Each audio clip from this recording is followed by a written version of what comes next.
commencer d'abord. Il y a naturellement des islams, il y a sans doute une différence à faire entre le monde chiite et le monde sunnite. Parce que dans le monde chiite, il y a une tradition même exégétique de discussion des textes qui permet des choses en réalité avec des nuances qu'il faut souligner.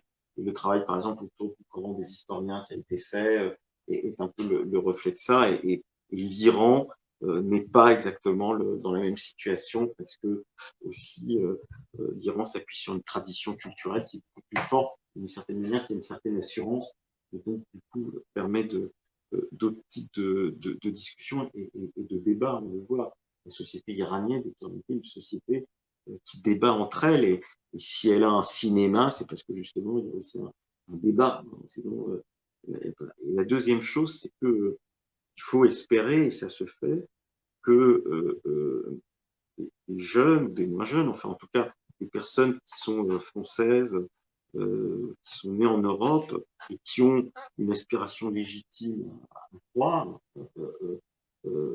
retravaillent les textes et arrivent à produire au fond ce qui nous manque fondamentalement, c'est-à-dire une théologie de l'altérité. Parce que c'est ça qui manque, c'est une théologie de l'altérité. Et donc cette théologie de l'altérité, elle ne peut naître que dans l'échange et dans un environnement, d'une certaine manière, il y a une liberté de pensée qui existe. C'est quand même la caractéristique de nos sociétés et aussi pour ceux qui sont des croyants musulmans. Je rappelle du reste que c'était historiquement le projet de la Grande Mosquée de Paris.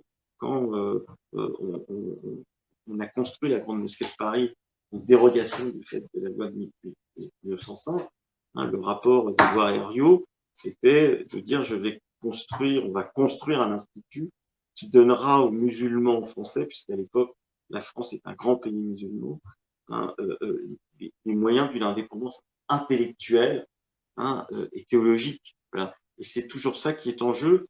Il ne faut pas désespérer du fait que ça se fasse, parce que on sent bien que c'est une nécessité pour tout le monde, même dans un pays dont on peut dire qu'il est particulièrement résilient, puisque au nom malheureusement de l'islam, des crimes terribles sont commis, et que la société elle-même continue de réagir de manière assez bénévolente.